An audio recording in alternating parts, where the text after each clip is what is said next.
Hey everyone, Chef Jean-Paul here, back again with LoCo Cookers. Today I am on the LoCo Kettle Grill. I love this thing, and I'm smoking a half turkey. I'm gonna show you how I do it and how versatile this grill is when even smoking a larger chunk of meat.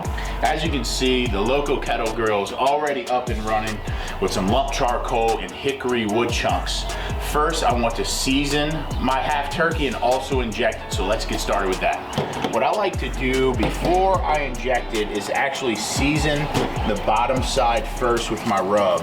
And this really just helps so you're not moving the bird around too much when you inject it, because you want to keep as much of that injection in the bird as possible. You got my bottom done, and then I'm going to flip it over. Now I can go ahead and inject it. What I'm using for injection is a barbecue sauce that I grew up with called Jack Miller's. It's a Cajun barbecue sauce. What I did is I pureed it with a little bit more oil and a little bit more vinegar, so it made it nice and smooth so I could get it through the injecting needle.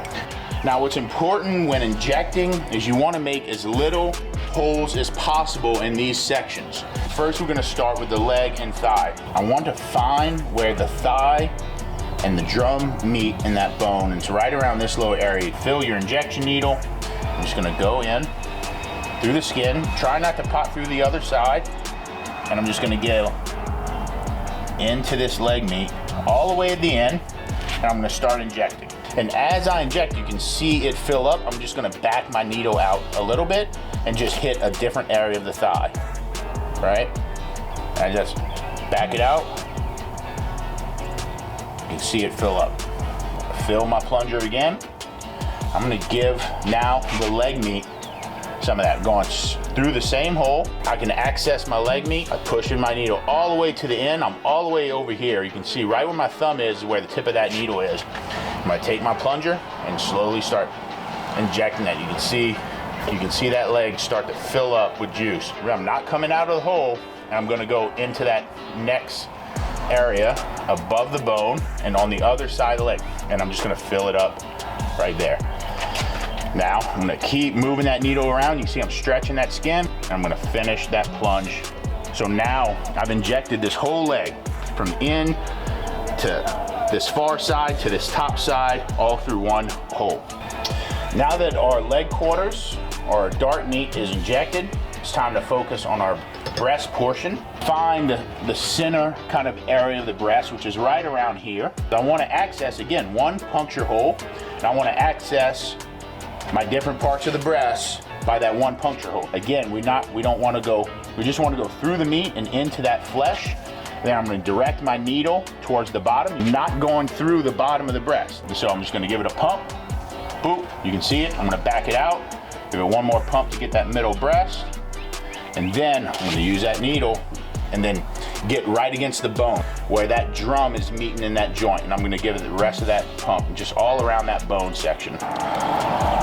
I can see my puncture hole right here. I'm gonna go right into that puncture hole again. And now I'm gonna get all this top portion of the breast. Again, not going through the skin. You're really starting to fill up now. I know I'm running out of space, right? And lastly, it's time for the wings. Now, what I like to do is come from that top portion of the wing. So I'm gonna try to go right in between, just poking through the skin. I'm gonna go all the way to the edge of that joint and start pushing that injection through that flat portion of the wing. Then I'm gonna go into that drum, fill that bone with the needle, and then fill her up. See that happening, boom. Now that I'm injected, I got all the injection that I want in there.